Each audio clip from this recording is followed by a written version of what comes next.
Good morning to all of you. Welcome again in your chemistry class. Let's continue chapter number 7 equilibrium. In previous video, we discussed about buffer solution. In this video, we are going to discuss about hydrolysis of salt and the pH of their solution. किसी भी salt का hydrolysis क्या होता है और फिर वो जो सॉल्यूशन बना उसका पीएच कितना होता है। चलिए सबसे पहले हम समझें कि सॉल्ट के हाइड्रोलाइसिस का मतलब क्या होता है। Hydrolysis of salt and the pH of their solutions. The process of interaction between water and cation anion of or both of salt. जो सॉल्ट होता है उसमें कटायन भी होता है एनायन भी होता है। तो जैसे सॉल्ट को हम वाटर में डालेंगे तो जो वाटर के मॉलिक्यूल होते हैं उन वाटर के मॉलिक्यूल का इनके साथ जो इंटरेक्शन होता है उसको ही हम क्या कहते हैं, हाइड्रोलाइसिस कहते हैं। The pH of solution get affected by this interaction और इनका जो सॉल्यूशन बनता है उस सॉल्यूशन की pH जो होती है वो वाटर मॉलिक्यूल और कटाइन एनाइन के बीच होने वाले इंटरेक्शन पर डिपेंड करती है। कटाइंस देखिएगा जनरली कौन कौन से, द कटाइंस जैसे sodium positive, calcium, barium etcetera, ये जो कटाइन होते हैं ये of strong bases, strong base से आने वाले कटाइन है लाइक NaOH, KOH, ठीक है। तो स्ट्रॉन्ग बेस से आने वाले जो कटाइंस होते हैं ये, और अनाइन लाइक दीज, और एनाइन जो है ये भी स्ट्रॉन्ग एसिड से आने वाले हैं। Simply get hydrated but do not hydrolyse. इन कटाइन और एनाइंस को, जो कि स्ट्रॉन्ग बेस से आने वाले कटाइन होते हैं और स्ट्रॉन्ग एसिड से आने वाले जो कटाइंस होते हैं, इन कटाइंस को जब भी हम वाटर में डालते हैं तो वाटर में डालने पर बेटा ये हाइड्रोलाइज नहीं होते हैं बट हाइड्रेटेड हो जाते हैं। इनके साथ वाटर के जो मॉलिक्यूल्स होते हैं वो मॉलिक्यूल्स अट्रैक्टेड होकर के जुड़ जाते हैं। ये वाटर के साथ रिएक्ट नहीं करते बट वाटर के बहुत सारे मॉलिक्यूल इनके साथ अट्रैक्शन फोर्स के थ्रू बॉन्डेड हो जाते हैं। दैट मीन्स हाइड्रेटेड हो जाते हैं, ये तो हाइड्रोलाइज्ड नहीं होते हैं। And therefore the solution of salt formed strong acid and strong base are neutral and their pH is 7। इसलिए इस तरीके के सॉल्ट, अब देखिएगा सॉल्ट जो होता है, थोड़ा सा सॉल्ट के बारे में डिस्कस करें एक बार। सॉल्ट किस तरीके से बनते हैं, ऐसा हमने पढ़ा है कि सॉल्ट जो है बेटा वो सॉल्ट बनते हैं जब आप एसिड लेते हैं और उसकी रिएक्शन बेस के साथ कराते हैं तो सॉल्ट का फॉर्मेशन होता है। अब सॉल्ट भी चार टाइप के बन सकते हैं, कैसे कैसे, एसिड आपका स्ट्रॉन्ग हो, बेस भी आपका स्ट्रॉन्ग हो, लाइक सॉल्ट बना है NaCl। दूसरा, एसिड जो है आपका वो तो स्ट्रॉन्ग हो बट बेस कैसा हो, वीक।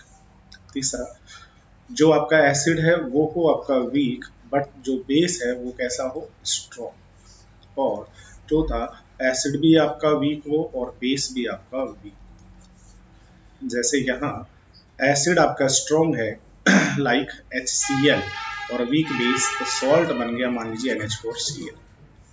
एसिड आपका वीक है, बेस स्ट्रॉन्ग है, सॉल्ट बना CH3CON।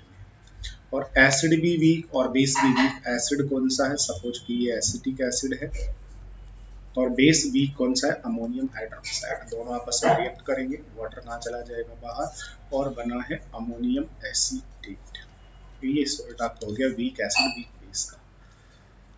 तो क्या होता है, जो सॉल्ट ये वाले हैं किसके, स्ट्रॉन्ग एसिड और स्ट्रॉन्ग बेस के जो सॉल्ट होते हैं उनके कटाइन एनाइन को जैसे ही वाटर में डालेंगे तो वाटर के जो मॉलिक्यूल्स होते हैं वो इनके साथ जुड़ जाते हैं और इनको डिसोसिएट कर देते हैं और हाइड्रेटेड हो जाते हैं दोनों के दोनों कटाइन एनाइन। रिएक्ट नहीं करते, हाइड्रोलाइसिस नहीं होता बट हाइड्रेटेड हो जाते हैं। ये वाटर को डिकम्पोज नहीं करते, वाटर को आयनाइज नहीं करते हैं, वाटर के साथ अट्रैक्शन के थ्रू जुड़ जाते हैं जिससे क्या हो जाते हैं, ये हाइड्रेटेड हो जाते हैं। और हाइड्रेटेड हो जाने के कारण से इनकी जो पीएच है उसमें कोई चेंज नहीं आता, इनका पीएच साथ ही रहता है, न्यूट्रल रहते हैं। इस तरीके के जो सॉल्ट होते हैं वो सॉल्ट जो है वो हाइड्रोलाइसिस नहीं होते हैं, उनका सॉल्ट का हाइड्रोलाइसिस नहीं होता है। तो इस तरीके के सॉल्ट जो कि स्ट्रॉन्ग एसिड और स्ट्रॉन्ग बेस से बनते हैं उनका हाइड्रोलाइसिस नहीं होता। तो बाकी के जो सॉल्ट है उनका हाइड्रोलाइसिस हम पढ़ें तो पहला हमने पढ़ लिया, ये दूसरा है, इसको फर्स्ट भी कह सकते हैं। सॉल्ट ऑफ वीक एसिड और बेस आपका स्ट्रॉन्ग है तो ठीक है ना, जैसे एसिड वीक कौन सा है? Acetic acid. बेस कौन सा है? NaOH। तो एसिटिक एसिड आपका वीक एसिड है। स्ट्रॉन्ग बेस कौन सा है? NaOH। इसके दोनों के रिएक्शन कराएंगे, सॉल्ट बन गया, वाटर बाहर गया, CH3COONA, सोडियम एसीटेट, ये आपका सॉल्ट है। अब देखिएगा, इस सोल्ट को जब वाटर में हम डिजोल्व करेंगे तो इसका जो सॉल्यूशन होता है वो बेसिक होता है। क्यों होता है? क्योंकि एसिड वीक है और बेस स्ट्रॉन्ग वाला Na आया है, इसलिए सॉल्यूशन कैसा होता है? बेसिक होता है। अब ये बेसिक क्यों होता है? देखिएगा, क्योंकि ये एक स्ट्रॉन्ग इलेक्ट्रोलाइट है और स्ट्रॉन्ग इलेक्ट्रोलाइट होते हैं वो कंप्लीटली डिसोशिएट हो जाएगा। तो जैसे इसको वाटर में डालेंगे पूरा का पूरा डिसोशिएट हो जाएगा, और पूरा का पूरा डिसोशिएट होते ही इसने एसीटेट आयन बनाया और सोडियम आयन बनाया। अब सोडियम आयन जो होता है ये तो हाइड्रेटेड हो जाएगा, वाटर के मॉलिक्यूल इसके साथ तो जुड़ जाएंगे, लेकिन ये जो आपका एसीटेट आयन बना है, इस एसीटेट आयन का हाइड्रोलाइसिस हो जाएगा। एसीटेट आयन दस फॉर्म्ड अंडरगोज हाइड्रोलाइसिस हो जाएगा इसका, ये वाटर के साथ रिएक्ट कर लेगा। और एसीटेट आयन जब वाटर के साथ रिएक्ट करेगा, HOH के साथ जब ये रिएक्ट कर लेगा, वाटर के साथ जब ये रिएक्ट कर लेगा, तो देखिएगा क्या होगा, ये एसिटिक एसिड बना देगा और यहाँ OH नेगेटिव आयंस मिल जाएंगे। और ये जो OH नेगेटिव आयंस मिले हैं यही किसकी तरह बिहेव करेंगे? बेस की तरह। तो इस तरीके के जो सॉल्ट होते हैं उन सॉल्ट को जब वाटर में डिजोल्व करते हैं तो वहां पर OH नेगेटिव आयंस मिलते हैं, इसलिए ये जो सॉल्यूशंस होते हैं ये बेसिक होते हैं। Acetic acid being a weak acid remain mainly ionised in solution. Acetic acid बना और ये जो एसिटिक एसिड है हमें पता है वीक है, इसलिए ये आयोनाइज नहीं होगा, अनआयोनाइज रहेगा मोस्ट ऑफ। और यहाँ पर सॉल्यूशन में क्या प्रेजेंट रहेंगे? Most of OH negative ions रहेंगे, जिस कारण से result in increase of OH ion concentration. Solution में कैसा हो जाएगा? अल्कलाइन हो जाएगा। और OH नेगेटिव आयंस आ गए हैं, अब इनका जो pH होता है वो 7 से क्या होता है? ज़्यादा ही होगा। तो इस तरीके के जो सॉल्यूशंस सॉल्ट होते हैं उनका हाइड्रोलाइसिस हो जाता है जब एसिड वीक होता है, बेस स्ट्रॉन्ग होता है। इस तरीके के जो सॉल्ट होते हैं इनको वाटर में डिजोल्व करने पर बेसिक नेचर का सॉल्यूशन जो है वो बनता है, that is hydrolysis of salt हो गया है। नेक्स्ट, अब की बार हमारा जो सॉल्ट है उसमें एसिड स्ट्रॉन्ग है और बेस जो है वो वीक है। अब की बार हम जो सॉल्ट ले रहे हैं उस सॉल्ट के अंदर एसिड जो है वो कैसा है? स्ट्रॉन्ग। सॉल्ट स्ट्रॉन्ग एसिड है अब की बार, और बेस जो है वो वीक है। Strong acid like HCl, weak base like ammonium hydroxide. दोनों की जब रिएक्शन होगी तो रिएक्शन होने से क्या बनेगा? यहाँ से अमोनियम क्लोराइड NH4Cl, बस राइट, ये लीजिए। अब इनको जब वाटर में डिजोल्व करेंगे तो जो सॉल्यूशन बनता है वो एसिडिक बनता है। एसिडिक क्यों बनता है देख लीजिएगा। NH4Cl स्ट्रॉन्ग इलेक्ट्रोलाइट होगा, इलेक्ट्रोलाइट स्ट्रॉन्ग है, कंप्लीटली आयोनाइज हो जाएगा, और कंप्लीटली आयोनाइज होकर के इसने क्या बना दिए? अमोनियम और क्लोराइड आयंस बना दिए। अमोनियम और क्लोराइड आयन, क्लोराइड आयन जो होते हैं बेटा ये तो स्ट्रॉन्ग बेस एसिड वाले हैं, तो ये तो क्या हो जाएंगे? हाइड्रेटेड हो जाएंगे। और ये जो है अमोनियम आयन ये हो जाएगा हाइड्रोलाइज। अमोनियम आयन अंडर वो हाइड्रोलाइसिस, ये वाटर के साथ रिएक्ट कर लेगा, रिएक्ट करके देखिएगा क्या बना देगा। तो NH4 पॉजिटिव जो है अमोनियम आयन ये वाटर के साथ रिएक्ट करेगा HOH के साथ में, और रिएक्ट करके H पॉजिटिव OH नेगेटिव, तो ये अमोनियम हाइड्रोक्साइड और H positive ion. Ammonium hydroxide जो होता है बेटा ये एक वीक बेस है, इसलिए ये लगभग अनडिसोसिएटेड ही रहेगा। तो सॉल्यूशन में क्या प्रेजेंट होंगे? H पॉजिटिव आयंस जो है वो प्रेजेंट होंगे सॉल्यूशन के अंदर। अमोनियम हाइड्रोक्साइड जो है वो एक वीक बेस है, इसलिए देयरफॉर रिमेन ऑलमोस्ट अनडिसोसिएटेड या unionised in the solution. This result increase the H positive ion concentration, जिससे H पॉजिटिव आयन की कंसंट्रेशन बढ़ जाएगी सॉल्यूशन में, और सॉल्यूशन कैसा हो जाएगा? एसिडिक हो जाएगा, दैट्स राइट। और एसिडिक हो गया इसलिए pH जो है इस सॉल्यूशन की वो 7 से क्या होगी? कम होगी, क्योंकि H पॉजिटिव आयनों का कंसंट्रेशन बढ़ गया है इसलिए। तो 3 टाइप के सॉल्ट हो गए हमारे पास में, जिनमें कम से कम एक कंपोनेंट स्ट्रॉन्ग वाला था मिनिमम। दोनों स्ट्रॉन्ग वाले थे तो उसका तो हाइड्रोलाइसिस नहीं होता, वो तो डिसोशिएट होता था पूरा का पूरा। एक कंपोनेंट वीक था, एक स्ट्रॉन्ग, तो वो हाइड्रोलाइसिस हो जाता था और सॉल्यूशन एसिडिक या बेसिक बनता था, वो सॉल्ट के नेचर पर डिपेंड करता था। अब तीसरा सॉल्ट है हमारे पास में जिसके अंदर दोनों के दोनों जो कंपोनेंट है, एसिड जो है वो भी वीक है और बेस जो है वो भी वीक है, दोनों के दोनों वीक है। वीक एसिड और वीक बेस वाला salt like ammonium acetate. Ammonium acetate, अब ये वीक वाला है तो ये एक वीक इलेक्ट्रोलाइट है, याद रखेंगे, दैट इज वीक इलेक्ट्रोलाइट। और वीक इलेक्ट्रोलाइट जो होते हैं बेटा, उनको वाटर में जब डिजोल्व करेंगे तो ये कंप्लीटली आयोनाइज नहीं होंगे, कंप्लीटली आयोनाइज नहीं होंगे। वीक इलेक्ट्रोलाइट, वीक वाला, दैट्स राइट। तो इन दोनों को जैसे ही हम डिजोल्व करेंगे, यहाँ थोड़ा अच्छे से नहीं लिखा हुआ है, ये वीक वीक वाला इलेक्ट्रोलाइट है, तो इसको जैसे वाटर में डिजोल्व करेंगे कंप्लीटली डिसोशिएट नहीं होगा, जिससे यहाँ भी इक्विलिब्रियम अटेन हो जाएगा।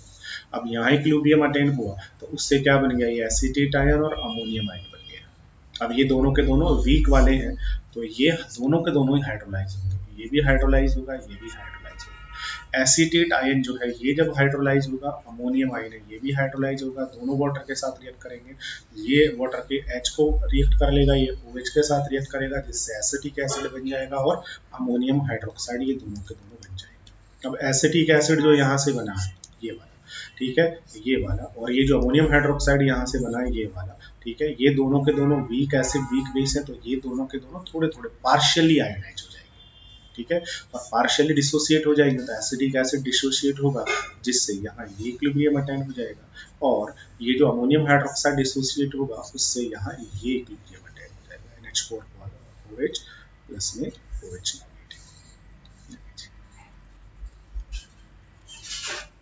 अब इस सॉल्यूशन की जो पीएच है वो किस तरीके से कैलकुलेट करेंगे, तो इस सॉल्यूशन की जो पीएच होती है, pH of such solution is determined by pKa and pKb से। हालांकि हम इसे डेरिवेट भी कर सकते हैं, लेकिन ये बहुत बड़ा हो जाएगा, इसलिए हम इसको सीधा याद रख सकते हैं कि इसका pH निकालना है इस सॉल्यूशन का, तो उसमें ये भी है और ये भी प्रेजेंट है, दोनों के दोनों प्रेजेंट है, इसलिए एसिड का डिसोसिएशन कांस्टेंट उसका नेगेटिव लोग हमें pKa चाहिए, बेस वाले का pKb चाहिए, that's right, और value of weak acid and weak base for which salt is formed. तो इस सॉल्यूशन का जो पीएच होता है बेटा, वो पीएच हम इस फॉर्मूले से कैलकुलेट कर देते हैं, pH is equal to 7 plus में हाफ पीके माइनस पीकेबी। हम इसको डेरिवेट भी कर सकते हैं, लेकिन ये इस बार आपके सिलेबस में नहीं है, इसलिए सीधा हम इसका फॉर्मूला याद रख लेंगे कि इस तरीके के जो सॉल्ट होते हैं जो weak acid and weak base से बनते हैं, तो उनका जो एक्वा सॉल्यूशन होता है, उनका जो सॉल्ट होता है वो हाइड्रोलाइज हो जाता है, एसिड बेस दोनों का फॉर्मेशन होता है, और सॉल्यूशन की जो नेट पीएच है वो इस फॉर्मूले से कैलकुलेट की जाती है। फॉर एग्जाम्पल, ये आपकी एनसीईआरटी बुक का एग्जाम्पल है, देखिएगा क्या है एग्जाम्पल। एग्जाम्पल जो है वो है कि आपके पास में पीके दिया है एसिटिक एसिड का CH3COOH, और पीके भी दिया है अमोनियम हाइड्रोक्साइड का NH4OH का, दोनों को मिला के सॉल्ट आपने बना दिया है, इतना और इतना, ये क्या है, ये है पीके, ये है आपका पीकेबी, ठीक है। Calculate the pH of ammonium acetate solution, दोनों को मिला के आपने सॉल्ट बना दिया है CH3CONH4 पॉजिटिव या NH4, ये सॉल्ट बना है। इस सॉल्ट को जब हम डिजोल्व करेंगे सॉल्यूशन में तो उसका पीएच कितना होगा, तो ऐसे सॉल्यूशन का वीक एसिड वीक बेस वाले जो सॉल्ट होते हैं उनका जो पीएच है वो पीएच हम इस फॉर्मूले से कैलकुलेट कर देते हैं, pH is equal to 7 half pK minus pKb, pK ये है पीकेबी ये है, इसको सॉल्व कर लेंगे तो ये आपके पास पीएच आ जाएगा, दैट्स राइट। तो देखिएगा पीएच जो है वो मोर देन 7 आया है, इसलिए ये जो सॉल्यूशन है ये कैसा होगा, बेसिक होगा, दैट इज बेसिक सॉल्यूशन। चलिए, ये हो गया है हमारा हाइड्रोलाइसिस ऑफ सॉल्ट। तो सॉल्ट हमारे पास 4 टाइप के होते थे, स्ट्रॉन्ग एसिड, स्ट्रॉन्ग बेस वाले, but strong acid strong base वाले जो होते थे बेटा, उनका तो हाइड्रोलाइसिस नहीं होता था, वो तो डिसोशिएट हो जाते थे और कैटायन एनायन हाइड्रेटेड हो जाते थे। But strong acid weak base और वीक एसिड स्ट्रॉन्ग बेस वाले ये जो है ये हाइड्रोलाइज होते हैं, इनमें से एक सॉल्यूशन एसिडिक एक बेसिक होता है। वीक वीक वाले जब आपस में एसिड बेस रिएक्ट करते हैं तो जो सॉल्ट बनते हैं उसमें कैटायन एनायन दोनों का हाइड्रोलाइसिस होता है, और जो नेट सॉल्यूशन बनता है उसका पीएच को कैलकुलेट करने का फॉर्मूला है, उस फॉर्मूले से हम उसका जो पीएच है वो कैलकुलेट कर लेते हैं, दैट्स राइट। चलिए, ओके, थैंक यू।